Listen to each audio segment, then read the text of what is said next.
Hi everyone, welcome to the Safe Software webinar, Efficiently Implementing INSPIRE and Creating Mashups with FME. The objectives of today's webinar are to show you how you can deliver INSPIRE compliant data services to meet the directive's mandate and how you can leverage the INSPIRE data that's made available. I'm Erin Lemke and I lead the product marketing team here at Safe Software. My co-presenter, colleague Dean Hintz, is a senior analyst, and we have Soren Dubke joining us from Contera, a Safe Software Platinum partner from their headquarters in Germany. Contera is one of the hi, sorry. So Contera is one of the Safe Software partners that has been implementing INSPIRE solutions with FME for as long as the directive has been in place, and Soren has been personally involved with INSPIRE for 9 years. So before we get started with introducing the agenda for this webinar, I'm going to speak for a moment about what INSPIRE is. So INSPIRE is a European Union directive that went into force in May of 2007, and it aims to create an EU spatial data infrastructure that enables the sharing of environmental spatial information for policies or activities that may have an impact on the environment. The goal is to enable public sector organizations and the public to access this information and assist in policy making across political boundaries. We at SAFE have been involved in helping EU member state agencies harmonize their data to meet the INSPIRE directive over the last decade. We're also working to ensure that our data integration platform, FME, makes it easy for this publicly accessible INSPIRE data to be leveraged by data users as the directive intends. So as the compliance deadline approaches in 2021, there are a lot of lessons everyone can take away from this effort, as one of the largest deployments of OGC standards, spatial data infrastructures, and open data portals worldwide. So for today's webinar, whether you need to implement or consume INSPIRE data services, or if you're interested in observing what can be learned from this initiative, we'll have some key takeaways for you. So today we'll briefly introduce you to FME, and then we'll jump straight into specific tips about INSPIRE implementation. First, we'll talk about schema and geometry transformation and validation, which are all critical to meeting the OGC standards for INSPIRE data sharing. Then we'll create a live INSPIRE GML and ATOM feed to share that harmonized data out. And finally, we'll talk a little bit about how the cloud can be leveraged for INSPIRE. We'll then turn our sights towards leveraging the INSPIRE data that's made available today. First, we'll mash it up with in-house data, and then we'll show how you can connect web services and APIs to automate the process. Then we'll take your questions live before sharing some resources to help you get started with INSPIRE using your FME free trial. So please send your questions in using the questions panel as soon as you think of them. We'll answer them on the chat function in the webinar, and we'll follow up with any unanswered questions afterwards. So first, to give us some context of how much introduction to provide, here's our first poll question.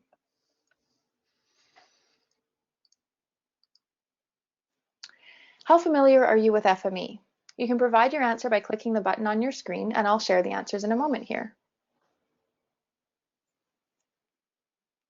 Excellent, thanks. I see lots of people voting. Wonderful. Okay, so I'll share the results out with you.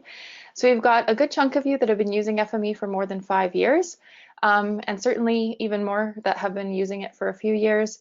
A few of you who are new, so hopefully you'll learn some cool stuff today too, and some people who are just getting to know FME. So I'll give you guys a little bit of an introduction here to what FME is about. So FME is the data integration platform with the best support for spatial data. Our aim is to make it easy to use and share your data exactly where, when, and how it's needed.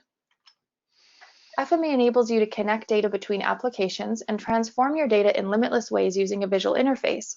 It offers a large library of readers and writers, as well as hundreds of pre-built transformers, which allow you to connect and transform data however you need.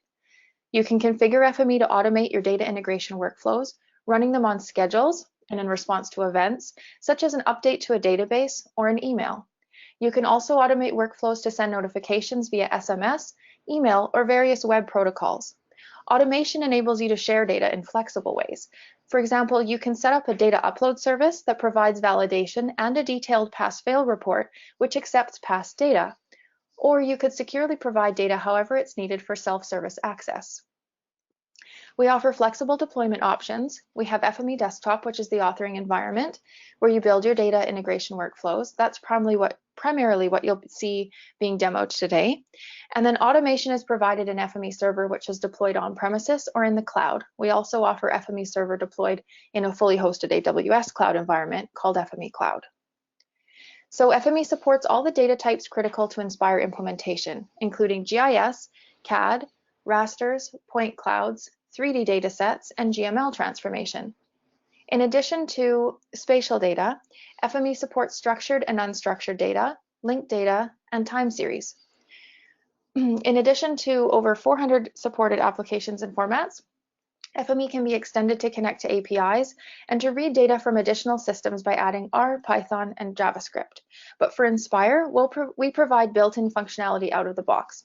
So everything you see today is offered as native support. In the INSPIRE context, FME support for a wide range of applications and data models is especially significant, enabling organizations to choose the best fit-for-purpose applications while still enabling the free flow of information, including the use of proprietary, open source, and open standards. FME supports all aspects of the INSPIRE lifecycle. More than an ETL, data integration workflows can prepare and clean data during the data assessment stage, perform the assembly and transformation required for integrating data, write it out to INSPIRE GML, validate that it meets INSPIRE requirements, and publish it to accomplish the mandate. Automation is the key to streamlining the process of implementation and maintenance of compliance. FME's Data Inspector enables you to read any INSPIRE theme, whether it's GML, vector, raster, point cloud, or a web service. So here's our next poll question. What's your relationship with EU INSPIRE? Provide your answer by clicking the button on your screen, and we'll share it out at the end here. So far, we have quite a few observing INSPIRE from afar, so I think you'll learn some ideas today about how FME can help you with OGC compliance and spatial data infrastructures in general and things like that. And we have quite a few people exploring using FME for INSPIRE as well. So here I'll share the results out. Wonderful, thank you so much for contributing. So now I'll pass it over to Dean. He's going to talk about performing schema and geometry transformation for INSPIRE compliance. All right, well, thanks a lot, Erin, for that great introduction to both FME and setting the context for how our approach to INSPIRE. And certainly it's a impressive initiative, you could say, given the whole ambition of setting up this spatial data infrastructure across all of Europe. And so I'm going to look at that whole life cycle diagram that Erin showed us, and I'm going to basically dive into the transformation piece and go through some details there. So to get started, let's look at what's made INSPIRE such a popular format. It's really the extensive requirements, both for the data model and the business rules. So typically for a given INSPIRE theme, you need multiple data sources because it's a very rich data set. And so there's often joins that are required to build that data set. And then fundamental to many web formats, in particular INSPIRE, is this sort of object oriented data model where you have a lot of nesting. And so that can be a challenge to reconcile going from your CAD or GIS or tabular data into that nested model. Then there's the issue of spatial reference. So some of your source data may be a completely different spatial reference or not have any spatial reference at all. And that has to all be mapped to ETRF89. And then complex geometry support. So INSPIRE can have multiple geometries, different named geometries. So that has to all be complied with. And things like series or lists. So you can see on this slide here where there's different spellings for München or Münster. I don't know if I got the umlaut right, but so supporting internationalization and multiple languages, that's just one example of something that's required within INSPIRE. So let's have a look at how we can meet that challenge with FME. So not that long ago, we added support for GML application schema writing. And so What that does is it brings any of these app schema-based readers and writers into the realm of a regular FME format. So you no longer have to build some sort of XML construct. You can basically just, you have the required attributes and geometries exposed on the destination schema, and then it's just a matter of populating those. So you can see on the right there, the ones that are green are ones that have been written to. And so that helps reconcile that object relational difference. So we have parent.child field names within a feature type, and between feature type, we use parent-child IDs to do that nesting. And all of the annexes are supported, and any geometry model required by INSPIRE, everything from vector and point geometries in GML to raster, point clouds, coverages, and the more complex types. So at the end of the day, the takeaway is you don't need to be an XML expert anymore. You don't need to use things like templator unless there's something you really want to use it for, like metadata, for example. So you can write to INSPIRE GML as a regular format. So we still have this challenge now down to the schema transformation. So you have your data on the left, which is your own internal schema, and the INSPIRE schema on the right. Can we just drag and drop? Well, usually there's a few more steps in play, and we have a bunch of tools to support that. So that involves everything from feature type and mapping to attribute name or value mapping, and that can be done in an attribute copier, attribute manager, or a tool like Schema Mapper. And the cool thing about Schema Mapper is that can externalize that schema mapping problem. You can present a crosswalk table to your domain experts. And so the domain expert doesn't necessarily need to even know about FME. You just give them a template. Here are the destination feature types and field names for INSPIRE, and they fill in the source field names. So that's a very powerful tool. And then Soren will tell us a bit more about INSPIRE Solution Pack from Cantera. And the great thing about that is then you don't really need to get into the weeds of the INSPIRE data model, and that kind of manages a lot of it for you. So just a word or two about geometry before I jump into the demo. So on the destination schema, we have some special XML types, XML, XML, and XML geometry. And the XML geometry fields, what that does is identifies the geometry name that you have to set with the geometry property setter. So this is really the one of the tricks of working with the writer that you need to know before. Otherwise, you're going to look at your geometry and it's going to be all null. And where did my geometry go? Well, you didn't set the geometry property. And I'll show you this in the demo in a second. So that's one thing you've got to keep in mind. I will make a little technical note here. If for advanced users, you can still use XML fragments in the _XML or geometry fields, but it's no longer required because the writer can manage that for you. So it's up to you. So I'm going to look at admittedly, a fairly simple demo, just for the constraints of time that we have today. And then we have a lot more examples online in our knowledge base that Natalie and her team have done a really good job of putting together. And so in this example, we're taking UK flood risk zones, and we have to do some basic geometry simplification. And so that's sort of a geometry transform side, a reprojection from the British National Grid to ETRS 89. And then ID generation and some schema mapping and field creation before we write and validate to the INSPIRE GML. So let me just jump over to the workspace here. So you can see on the left, we have our source data, which happens to be GML, but this is from the British Environment Agency. And here's the source schema. So those are the fields that we're going to map from, this FRA name and other fields. And so the first step here is the donut hole extractor. And so that's just taking the outer shell. So this is because the destination schema does not support donuts.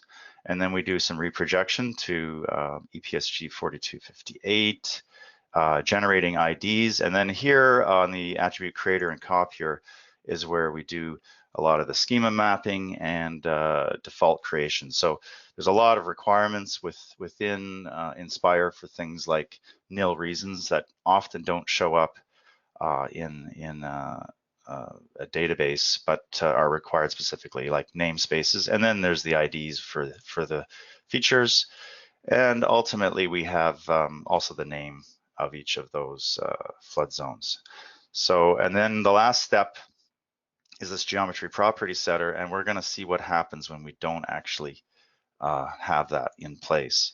So I'm going to go ahead and run this, and hopefully it doesn't work. If it really does work, I'm going to be in trouble because I'm trying to get an error. I'm going for an error here just to keep things interesting. Because in the real world, right, the demos, you know, your workspace probably doesn't work first try, right? So you can see here you've got a bunch of red, and what's interesting is it says that error, it says likelihood of occurrence is not allowed in that content model. And the interesting thing is likelihood of occurrence happens right after geometry. So because we're missing the geometry, it's giving us saying, oh, I'm not expecting this. It's not that likelihood of occurrence is not allowed. It's that it's getting it out of order. So order matters in GML. So now we're going to run this again. And this time we're expecting it not to get that error. And so that's kind of an iterative process that you typically need to go through to generate valid GML. And you can see on the writer here, we have output file is set, validate output is set to yes. And so that's actually using the Apache Xerxes library to do that validation. And that's where we're setting the geometry name. So now we get valid output, and we can pop open Data Inspector. And Data Inspector is a really cool tool because it allows you to visualize literally any INSPIRE data of any type. So we were just going to go ahead and open that up. And Yeah, we'll and just Dean, see. that can be valuable not just at this stage in the process, but also just viewing your data before you work with it too, hey? Yeah, just when you're getting set up, and also for validating your output. So you want to make sure everything lines up on a background map, that you haven't lost your georeferencing. Yeah, so you can see here that we've got a flood risk zone A, so that's from the code list, and the namespaces, so INSPIRE, local ID, all that stuff is set up. So we can come back to some of this later, but you just wanted to show you that this, you know, how to render all this, the output, double check the output. So just to wrap up, this is what it looks like when you add a writer. And this example is available from our knowledge base. And so you can try this at home. Now, admittedly, this example is fairly simplistic for, you know, in the constraints that we have today. But I'm popping up another one here for transportation networks, which is Annex 3. And this one's of interest because it has multiple inputs and outputs. So this is more of a typical use case where, you know, let's say we have several layers coming in and we have to enrich the data model. And so we're using a point on area overlay to join information together. And on the output side, we have to generate two different geometries, a reference point as well as the polygon geometry, and then do parent ID child linking between them. So that's a little bit more complex, but it follows the same overall pattern of reading the source data, doing essentially you'll find that the INSPIRE ETL process follows the same general pattern. So reading the source data, combining attributes, geometry transformation, reprojection, augmenting the data, schema mapping. In this case, we're using an external crosswalk table, naming your geometries, and then writing out and validating. So you'll see that in a lot of the different tutorials. And this is what the European airports look like. And you can see we can have multiple spellings of the airport name here in Malmo. So just to wrap up, some writing considerations. You got issues with unique IDs. So any of these things that if you don't set them up correctly will generate an error.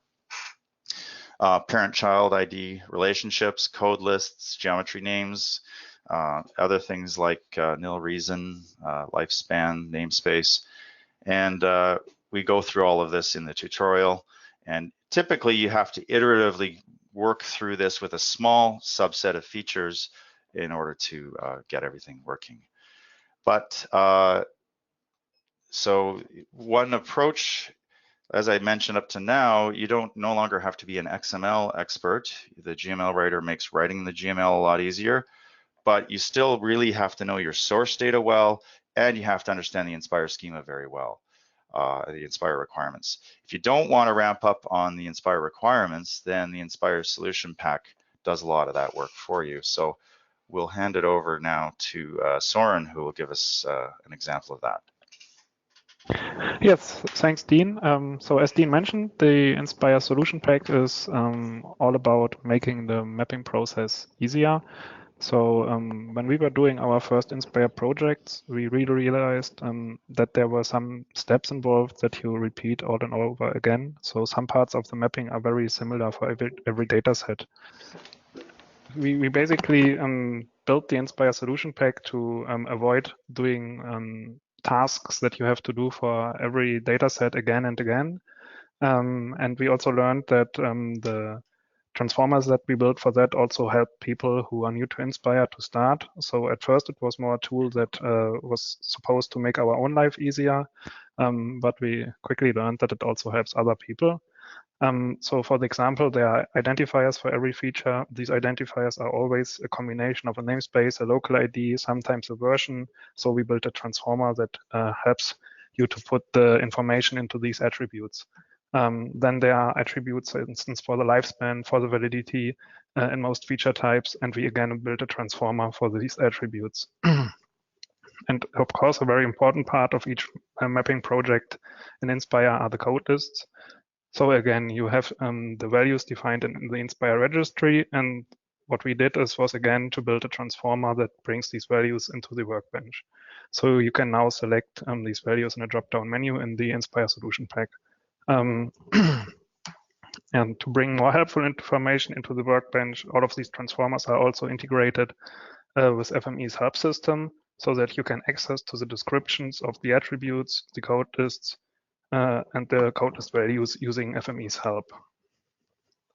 Then also something that is very useful, but especially at the beginning, I think, is when you are using the workspace templates that we provide. So these templates are pre-configured FME workspaces that come with the INSPIRE solution pack and contain the writers with the INSPIRE schemas and the transformers that I mentioned before, along with some standard FME transformers, in order to give you a starting point for the mapping. So we have two types of template workspaces available, depending if you are working with S3's geodatabase model for INSPIRE, or if you are writing the GML directly. So maybe we just have a look how it looks like. So when you open up FME with the INSPIRE solution pack installed, I think the first thing that really hits your eye is that you find additional transformer categories in the transformer gallery. So you find some for the geodatabase, depending if you're writing to, or if you want to work with S3's geodatabase model, or if you want to write GML. But of course, normally you won't put these into your workspace yourself, but you use one of the templates as a starting point. So I'm open up the one for the administrative units. So this is a typical template workspace for the INSPIRE solution pack. Normally all the destination data sets, the writers, and everything is pre-configured, and you just go through the transformers and fill it out, of course, after adding your source data and connect it to the feature type that you want to provide. So you, for instance, find transformers to create the identifiers, to set up the lifespan, or to fill out some of the code list values. For instance, here the national level, or on another feature type, the boundary, the legal status. And of course, you have the built-in help where you find the explanations of these attributes and also the code list values and everything.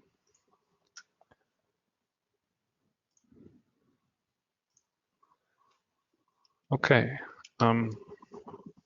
So when you look at the templates, you can see that there's a pre-configured part, the one where the transformers that I just showed are located, and then you have an individual mapping part where you put your own source data and then complete the mapping. Depending on how complex the source data is, this part can of course be more or less complex. To learn how to use the templates, we also deliver 2 tutorials with the INSPIRE solution pack, one for GML, one for geodatabase, that use data from OpenStreetMap to give you an impression which are the necessary steps from starting with the templates to completing the whole mapping process to make it easier for you to learn how to do this. All of the templates are also available on the FME Hub. So whenever there's a new version or new templates comes out, everybody can download it from the Hub. Okay, so the next thing I would like to talk about, now that you have seen that FME supports you in many ways to transform data for INSPIRE, it's important to make sure that this data really meets all of the requirements by INSPIRE. So I'm going to talk a bit about data validation in the context of INSPIRE. So when putting a lot of work into schema mapping or data harmonization to a given data model like INSPIRE, everybody wants to make sure that the data they provide is correct. So that is where validation comes into play. In the case of INSPIRE, there are different types or levels of validation that are important. So I think the first one that everybody knows about is the schema validation. Then second one is the basic content validation like geometry and attributes. And the third one is more complex business rules. So the first, the schema validation, is probably the most common validation. This checks if the GML that I produce with my FME process has a structure that is provided in the schema documents. This is, for example, checks if mandatory attributes have a value and if this value is the right data type, for example. If a GML document is not valid, it can possibly not be consumed by other users or software components. So it's really important to make sure to only publish GML that's really valid against the schema files. In FME, this can be done directly on the writer. I think Dean showed it already before. You just need to switch the validate output file on the INSPIRE writer, on the GML writer to yes, like you see here, and then FME will do the validation for you. The second type of validation is more about the contents of the data. So this is only covered by the schema validation to a very small extent, because the schema validation does not check the content or semantics too much, at least not beyond the structure. So there are, of course, a few exemptions, but in most cases, it will not warn you about corrupt geometries or if you by accident put the address number in the street name and vice versa. So FME has some very powerful transformers that allow you to check all of these properties as well. So the geometry validator is probably the most useful one when you want to check or when you want to find issues with your geometry. So the most common ones are probably self-intersections or issues with the orientation, at least when dealing with INSPIRE data. But of course, there are many more tests that you can select and make sure to identify and fix any kind of problems. For the attribute validator, this one gives you a big choice of options to test if attributes have a value of the correct type of data, or if they, for example, encodable in a certain encoding to make then sure that your street names can be displayed in your INSPIRE web services, just to give one example. And the last category that I think got a lot attention in the last months is that validation against the business rules. In the INSPIRE community, the most widely used tool is a ETF validator. ETF stands for Executable Test Framework. It's a web-based test framework that can run the tests described in the abstract test suites of each of the data specifications. So at the moment, these tests are available for the Annex 1 data themes. And And you can install the ETF validator on site or use a web version that is freely available and hosted by the JSC. So, but the easiest way for FME users is probably to go to the FME hub and download the ETF validator transformer that you can see here. This was built by Jim, a SAFE partner from Belgium. And you can use this transformer to send your data directly from the workbench to the ETF validator, which of course makes working with the validator a bit easier. I would like to quickly show you some examples from a project that we did with the German federal state Thuringia. So in this project, we helped them to get their data validated with the ETF validator.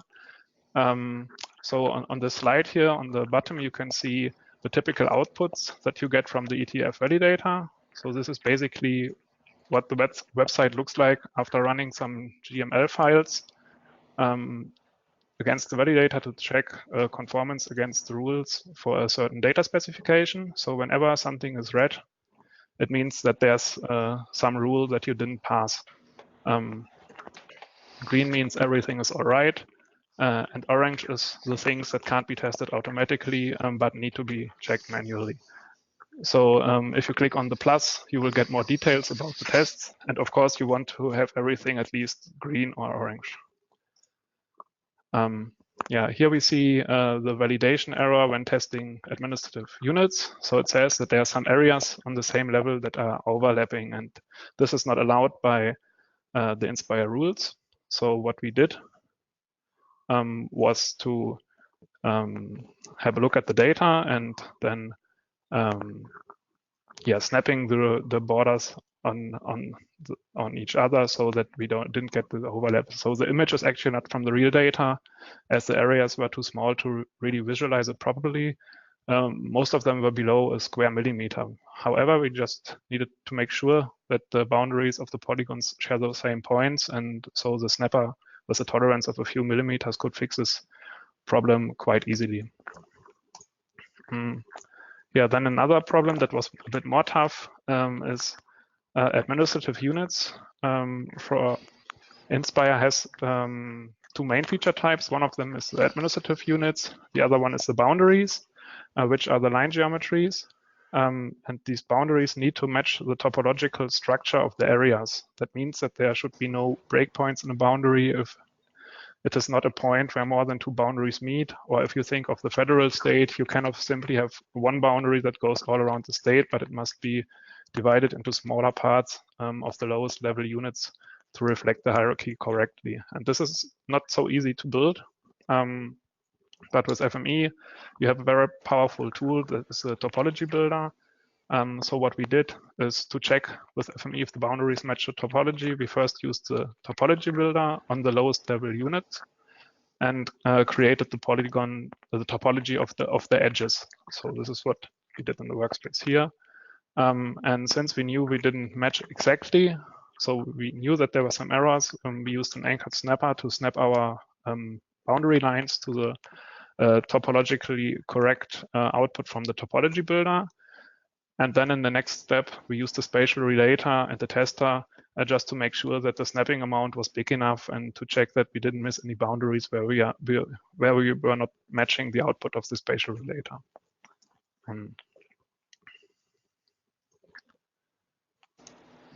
Wrong direction. So to sum this all up, I think it's obvious that FME provides a great number of functions to do all kinds of validation. This can be geometry, schema, attributes, business rules, like the ETF validator. But I think the most important point, and one of the biggest advantages of FME, is really that it cannot only detect these errors, but it also gives you the tool to fix almost any of the problems that you might discover. And if I can just jump in, Soren, also one of the big advantages of FME is because you can use it to read both your source data in whatever form it is and the output at the same time, you can check your output data against the source. And there was a really good presentation by Dominique at the INSPIRE conference about this. So yeah, being able to read the data at the various stages of your transformation process, you can actually see is the data content correct? So ultimately, the goal shouldn't just be to inspire compliance, but also you want your end users to get the right data, and FME can help with that too. So very good. Thanks, Yeah. thanks, Soren, for that great overview of the validation. Yeah, thank you for adding that, Dean. Thanks a lot. Okay, so now that you have learned how you can create and validate GML for INSPIRE, I think it's time to talk about publishing the data. There are different technologies to provide data for INSPIRE, but one I would like to mention especially because it's so easy to use are atom feeds. So atom feeds are an XML-based format that is normally used to share and distribute information on the web, mainly websites. But the INSPIRE community discovered that it can also be easily used to fulfill the requirements of the data download service specification. So the graphics that you see here on the slide are taken from the INSPIRE technical guidance documents for download services. And it explains how the feed needs to be structured in order to provide INSPIRE data and link the data with the metadata, descriptions, and so on. I'm not going into all the details, but basically there are two levels. So you have to have a service feed and a dataset feed. And the service feed is comparable to the capabilities of an OGC service. The most important functionality is to provide links to the dataset feeds, which then provide links to the INSPIRE data. So this is a very simple XML structure. And the data itself can be GML, but it can also be any other format like shape or raster. And it's also possible to provide data in multiple reference systems or different spatial extents if you like to do that. So I think to understand what this means, I will show you an example from one of our customers, the Diputació de Barcelona.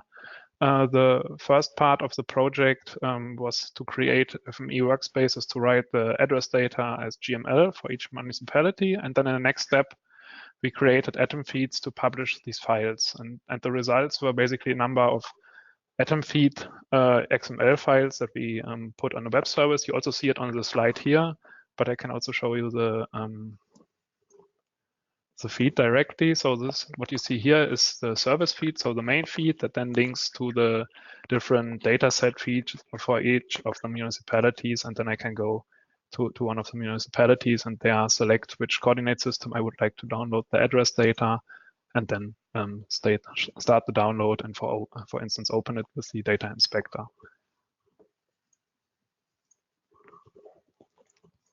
The workspace that we used for this is based on the atom feed workspace that's also published on the FME hub for the INSPIRE solution pack. So first of all, we read the list of the communities here, of the municipalities from the database, and then we collect the metadata using the HTTP fetcher from a catalog web service, and use an XML XQuery extractor to basically get the information from the result, which is basically the metadata as a big XML document. And then we use XML templators where we create the top service feed and the dataset feed, format it and write it out. So we just have to put the result of this workspace to a web accessible folder, and we are ready with sharing our INSPIRE data.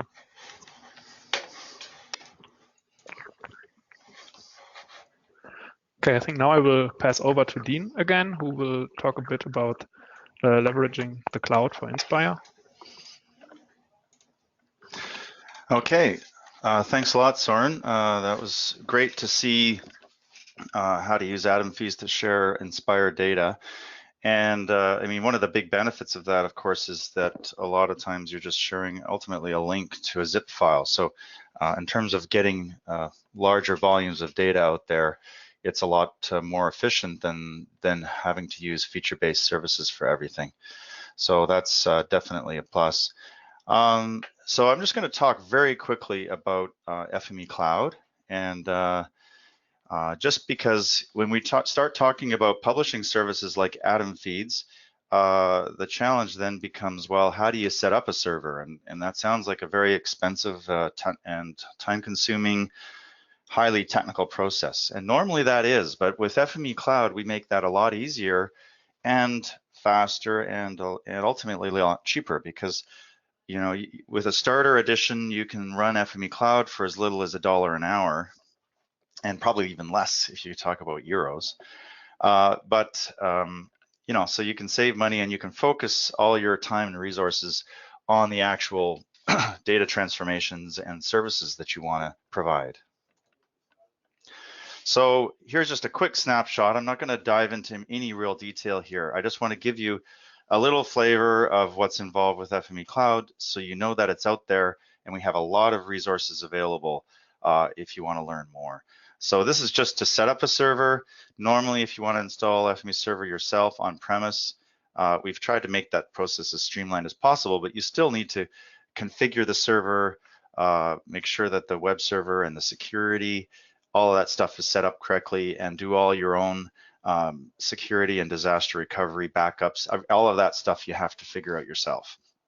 With FME Cloud, you basically just sign up, hit launch instance, and off you go. Within 10 minutes, you've got an instance running. You can publish your workspaces. So anything that you're running on desktop now can become a service in the cloud, or be used to, say, generate data for that ATOM feed. And no coding involved. You just hit publish and off you go. And that's what the dashboard looks like. Here's where in the bottom left there, you can see scheduling. So I could schedule this to run 1 hour a day, use it to generate reports or email out results, or do some validation, shut it down, and I've only spent what I only pay for what I use. And ultimately, FME Cloud is just FME server. So it's a really easy way to publish a workspace as a web service.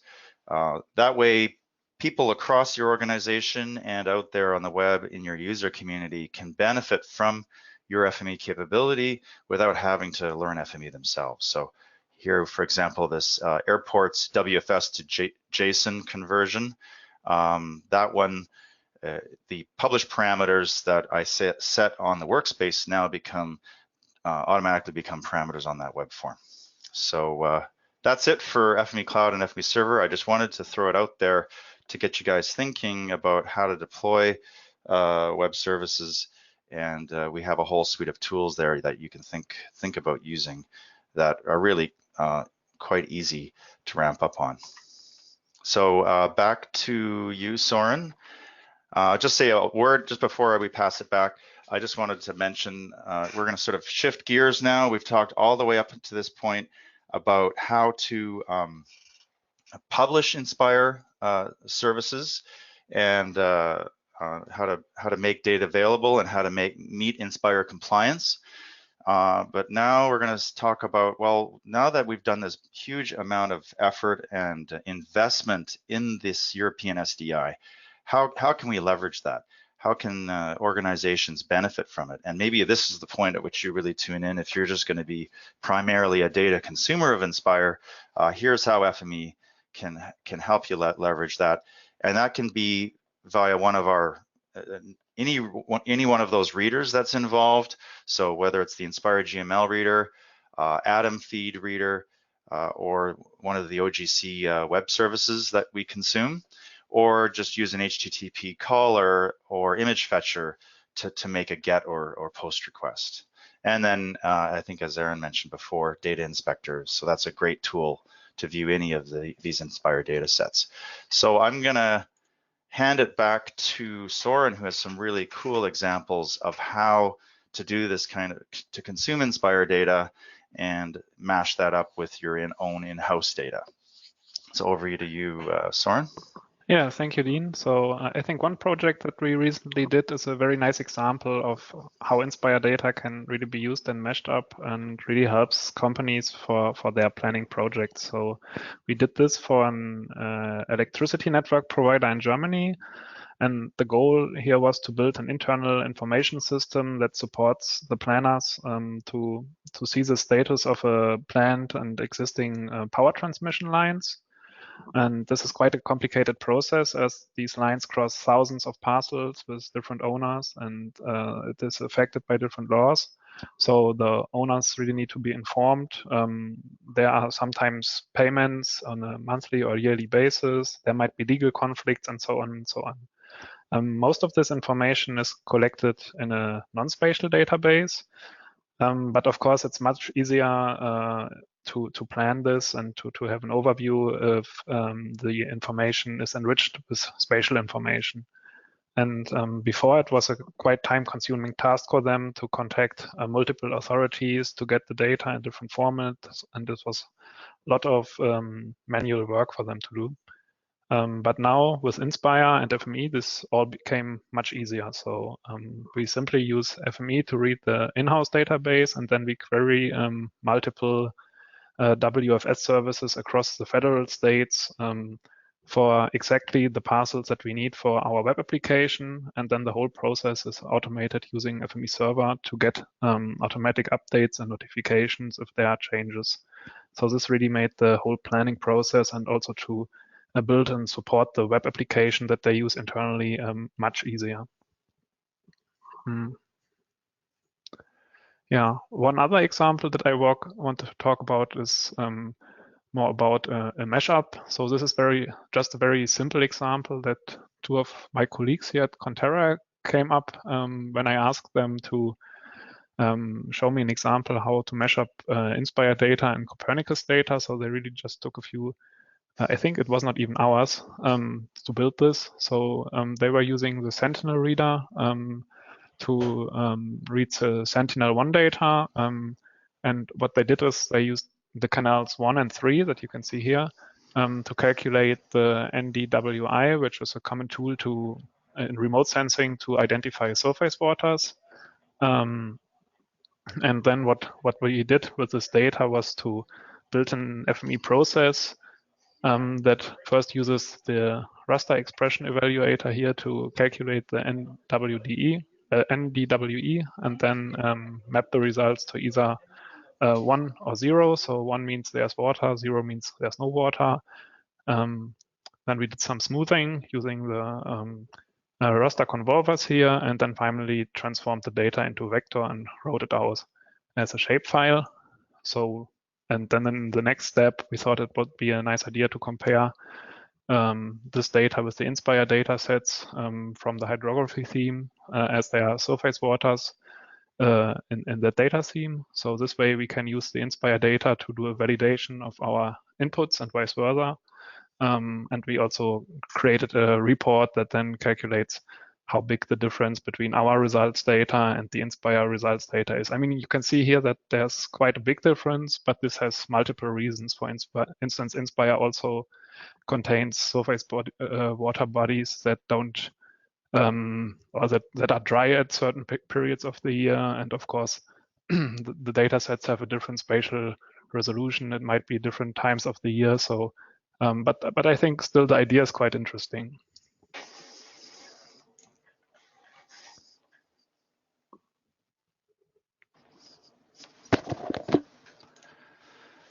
All right, so thanks, Soren. That's great. I guess I'll take over now. So that was some great examples of how to actually leverage this INSPIRE data. I really love that hydropower one because they, as you said, they had to go to all these different agencies and patch all that data together. And imagine all of that sort of reinventing the wheel, having to all these different, let's say, utilities and other agencies that consume the data that each have on their own to push all that data together. So that's really where that infrastructure starts to generate a lot of value for citizens and for businesses. And also, so at this point, we're going to talk a bit more about how to connect to other services and APIs with things like HTTP caller. And so I'm going to dive into web services and APIs. So it's not just about connecting different, using FME to consume data. There's also this whole idea of service chaining. So you might have FME in the middle where it combines INSPIRE data with your in-house data and then maybe provides a new service. Or as I kind of hinted with that FME cloud example, you could use FME server to consume a variety of, let's say, OGC services and then present them as a much simpler GeoJSON service for a mobile app, much more lightweight. Because to be honest, as great as INSPIRE is, you're not going to be browsing INSPIRE GML with your iPad anytime soon. So how can we make more web-friendly INSPIRE services built on this great SDI that's out there? And so we'll just look at a few examples of what's possible with that. So I think, Soren, you're going to speak to this really cool air quality example. So this is another example of a project that shows how flexible FME can be used in the INSPIRE context. So this was done with the German Environment Agency. They have a sensor network across Germany to collect air quality data. The INSPIRE relevant part of the data here are the stations, which fall into the environmental monitoring facilities annex theme. But obviously, the more interesting part of the data is the air pollution data, like particulate matter, carbon monoxide, ozone, nitrogen dioxide, and so on, just to mention a few. This data is then extracted using FME and FME server processes and loaded into the 5D2 North the sensor observation service. And by this approach, the data can then be accessed using the sensor observation service endpoint, which is comparable to other RESTful OGC services, but also by using a modern, more modern API-based approach by publishing the data using the Serious REST API. Here on the left, you can on the right, sorry, you can see the web application that's built on that, and that is using this API to access the sensor data and get diagrams of the values during the different days. Very good. And just to last couple of examples to wrap up with. This is kind of a cool mashup that Ken did, which combines data from the Finnish Environment Institute, some real-time air quality data, and European Environment Agency time series. So real quick here, Soren showed some great Atom feed publishing examples. What this does is actually consume the Atom feed. So because FME can read directly from both URLs and from zip files, it's really easy to set up an Atom feed reader. So FME can query the metadata record, pull back the URL, and consume the Atom feed for, in this case, for the protected sites. Here we have a JSON API call. So this is HTTP caller, which pulls back. This is JSON, not GeoJSON, but the georeferencing is embedded in the lat long. So a vertex creator can generate those points. And then here we've got the European Environment Agency Air Quality Time Series, which is really just a bunch of CSV files that are published, perhaps on something like S3. And so again, HTTP caller pulls that data down. Feature reader can parse through that CSV, build the time series, and then you've got that that result that we saw here with everything mashed up. So just a couple of quick words as we wrap up. I know we're running out of time, and we could, I'm sure Soren and I and Aaron could talk about this stuff all day. You know, a lot of this was based on the workshop that we did at the INSPIRE conference where we had a bit more time. But I'll just wrap up with a few comments about recent enhancements. So we're continually refining our support for XML, GML, JSON. So having tree-based controls that allow you to sort of drill into the structure and make it easy to reconcile that object and relational model differences. We're adding more support for OGC services. So 2018.1 has a WCS reader, and we're looking at other, you know, you can also use FME to work with WMTS, WPS, and you can contact us with how to do that. The GML coverage support, that's relatively new. And we're ultimately, we future-proof you because we keep track of all of the library and schema updates so that you don't have to worry about it. Your workspaces will just work. And you know, if it's usually a simple upgrade process to benefit from the latest libraries. So that's just a snapshot of what the WCS reader looks like. bringing in some Mediterranean marine data. And this is just a domain and range set from an Annex 3 O&M theme for weather data in Finland, showing temperatures and wind speeds and things like that. And this is a workspace that reads that complex INSPIRE GML and splits it up. It basically reads it as a multipoint combined with a point cloud with all of the instrument values, and it generates this time series that we can see displayed as a KML movie. So essentially, you know, each of those points is an observation, and the redder ones are hotter and the green ones are cooler type thing. So it's just another way to represent INSPIRE data in a way that makes it easier for an end client to consume, but still gives you, it's not just a pretty picture, but we actually still have all of those, the semantics and values of the source data accessible. So just to wrap up with some conclusions, because we're getting close to the top of the hour, some keys to success with INSPIRE. Really, you need to figure out how to support those domain experts, because those are the guys who understand your internal schemas, your in-house data, and you really need to enable them to do the mapping over to the INSPIRE schemas. So unfortunately, we can't solve all those problems for you. You're the one who has to, FME gives you a lot of power and control over your data, but you need to understand that data and enable those domain experts. And that's why that cross-walk table approach with Schema Mapper can be very useful. Another good point is don't be scared to consume your own data. That's a great way to check to make sure that it's valid, is make sure you not just publishing stuff, but you actually consume it. Ultimately, this is just a balancing act between flexibility and usability. So you do need to keep your user community in mind and get their feedback as you implement this. And integrating with existing workflows is key. So you don't want to make people have to go through completely new workflows, and FME makes that easier because we can integrate with all the different proprietary application-based formats, and rapid prototyping. So pick a small problem, a smaller data set, get that working, and then expand on that. So I've already talked about future-proofing, automation of this whole process. So it's not just about automating the data flows, but automating as much as you can, even with the data modeling, and certainly tools like the INSPIRE Solution Pack help with that. So just a couple of key takeaways. FME simplifies INSPIRE compliance, so you don't have to do any coding to do that. We give you a lot of power to prepare your data and do things like data cleaning, data extraction, transformation, and schema mapping, and full control over that geometry model.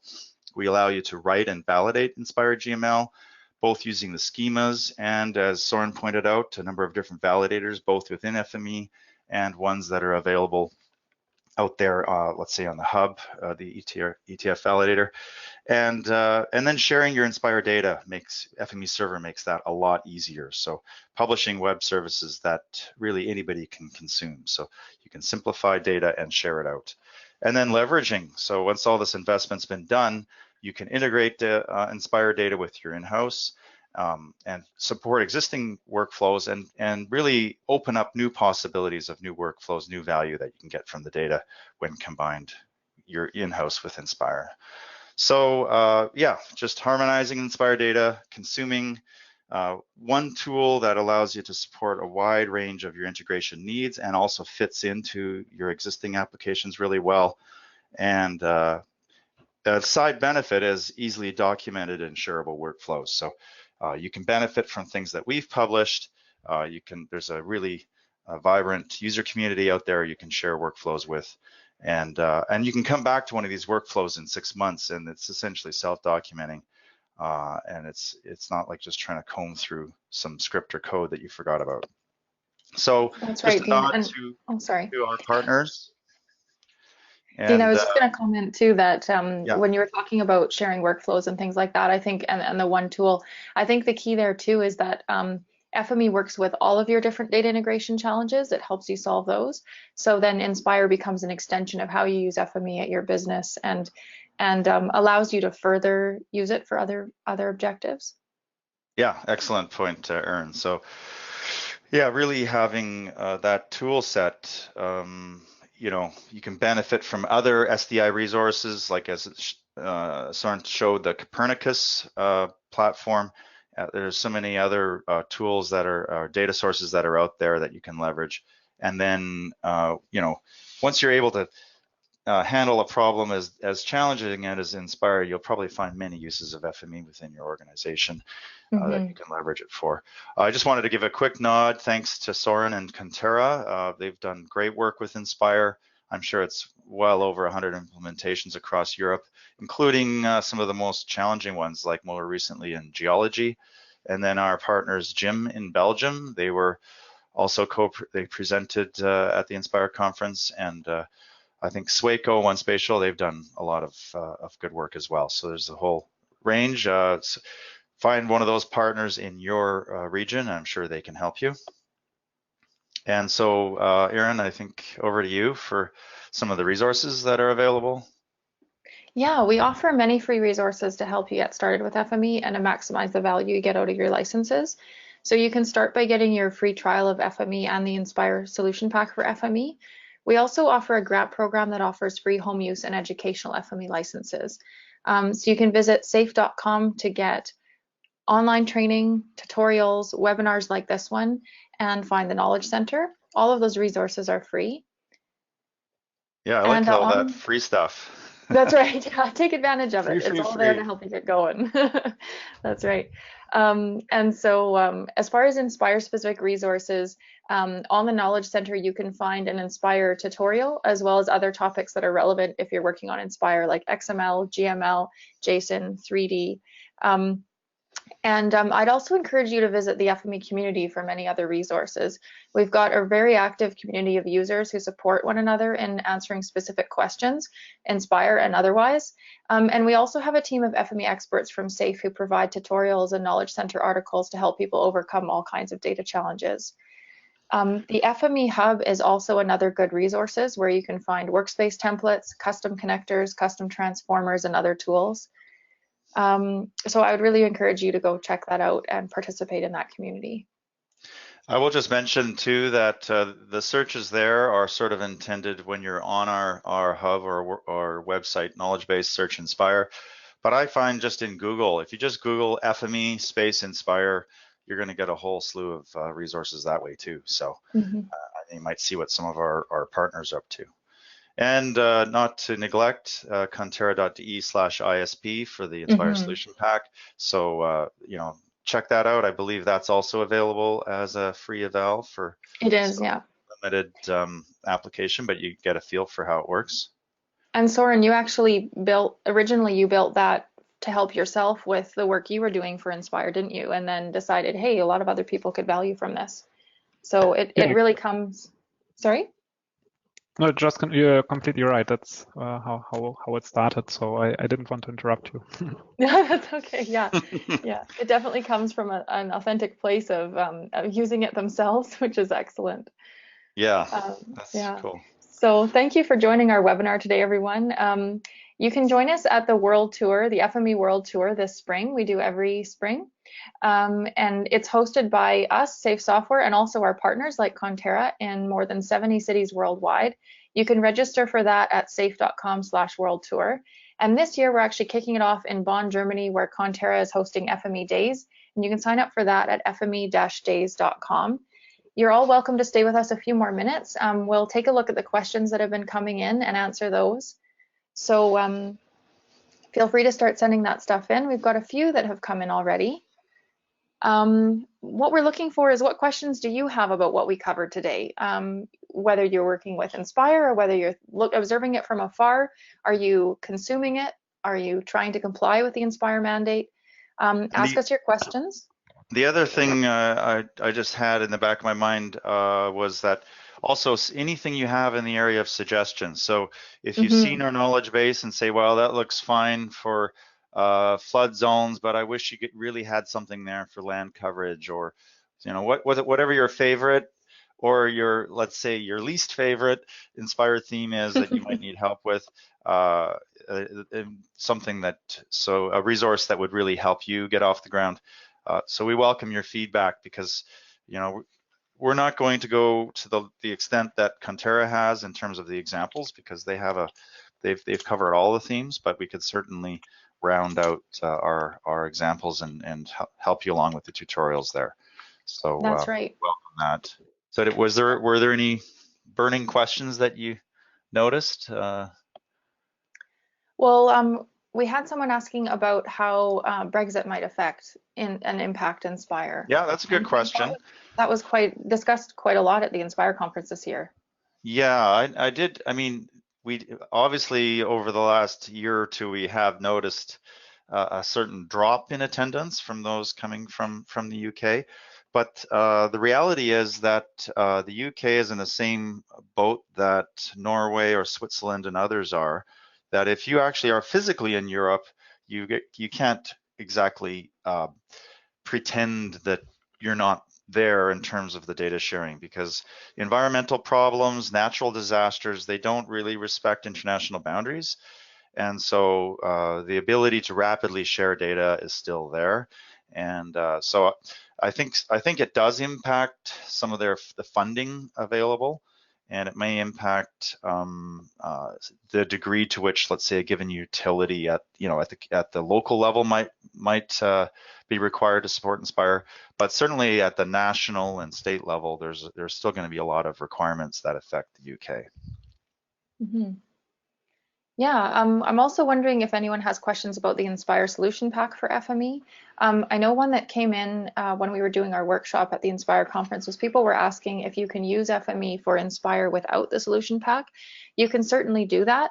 I think what the INSPIRE solution pack adds as far as value is it adds those templates and custom transformers and things that are just helping you with all those complex data schemas for the various annexes, and just helps you get that going a little bit faster. Is that right, Soren? Yeah, I think that's exactly right. So I think for most people, it's just easier to have a starting point, to have all this information integrated into the workbench, and especially in the beginning, it makes making these INSPIRE processes much easier. Now, maybe just a clarification point, and Soren, you can elaborate. So some people may be curious about ArcGIS for INSPIRE. So I think my quick nutshell is that the INSPIRE solution pack sort of was originally designed to feed data into ArcGIS for INSPIRE. That's sort of a separate stack that ESRI does, and so you can use ArcServer to provide a lot of the INSPIRE services through ArcGIS for INSPIRE, and so the INSPIRE solution pack can feed into that, essentially that specialized INSPIRE geodatabase, and feed that service stack. But you can also use ISP. Let's say you're not an ESRI and not an ArcGIS user, you can use the INSPIRE solution pack on its own just to generate GML or write to a different database. Is that correct? Yes, right. So we support both options. I mean, in the beginning, the ESRI geodatabase was probably the only implementable model at that time, and then now we support both options in parallel. So when you have you want to use the ArcGIS for INSPIRE, then we support that. But if you just want to create the GML and then put it on an Atom feed, we also support that option as well. And if there's another question, feel free to interrupt me. But so Soren, maybe you can just say one or two words about what you've been working on most recently in regards to INSPIRE, maybe some of the more challenging Annex 3 stuff.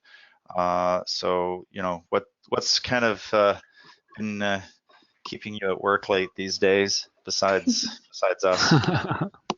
I think the last, I don't know why, but it seems that the last few months were the geology months. So I'm doing 3 or 4 projects at the moment in parallel that are all dealing with data from geology. So geophysics, hydrogeology, geological units, boreholes, all that stuff. And it's, from my point of view, it seems to be the most complex theme in INSPIRE, because it also has a very complex visualization part. So the portrayal is very complex. There are huge code lists. Some of them are not yet already on the INSPIRE registry, so there's also lots of open ends, but it's good fun. And I think for most of these projects, we are making good progress and already set up some services and delivered some data sets to the customers. So it's going well, but it's also a challenge. Yeah, that sounds like one of the most complex ones. So what's the actual geometry model? I'm just curious. Like, is it a multi-point? Is it a array? How do they store those the geology measurements from those boreholes? What does that look like? Both in terms of the GML and within FME. I mean, the GML, it's that you have for the boreholes, you have several options how you could implement it. But so the easiest one would be just to have the point where the borehole is located. But then you can also have like the geometry of the probe, or I don't know how you call it in English, the thing that makes the hole under the earth, and you can really have like a 3D geometry of where they were drilling, and really quite impressive if you visualize it in the data inspector and look there at you go. Well, we'll have to do that on the next one of these There you go. 3D borehole data from Germany. That's okay. right. And as the attendees can tell here, we at SAFE, we build FME, but we don't do services. And so that's where we work closely with our partners like Soren to help people if they want help with implementing things like INSPIRE compliance. Yeah, Dean, I think you were going to say it. I think that's it for the questions that are coming in right now, but feel free if you have other questions that you'd like to ask. You can always connect with us on live chat. It's not just a triage service. So if you go to safe.com, we have live chat in the bottom right corner, and we have knowledgeable FME experts responding to all the questions that come in. So if you're ever stuck in INSPIRE compliance or anything else, they can help point you in the right direction. And I also wanted to just mention, Dean had been talking about how if you have any questions about, for example, knowledge center articles we could build that might help you. We're also always looking for ways we can improve FME. So if you have ideas like that, or if you have tips and tricks to share with other users, those are all things that we would find really helpful, because we love to give back to the community that uses FME. Yeah, so thanks everybody for tuning in. And, like Aaron said, we welcome your feedback, and we just appreciate taking the time to learn more about FME and how we can support and inspire workflows, and ultimately, I think, leverage that great resource. So there's actually things like Copernicus, which the EU has set up, but can benefit global users. So it's certainly, you don't have to even live in Europe to benefit from INSPIRE, as we've seen. And so yeah, any feedback you can provide us to help how we can support that better, so much the better. And yeah, appreciate your time tuning in. Thank you, everyone. If you have any questions that haven't been answered yet, we'll be sure to follow up with you by email. Thank you, everyone. Bye-bye. Great. Bye. Thanks so much. Bye-bye.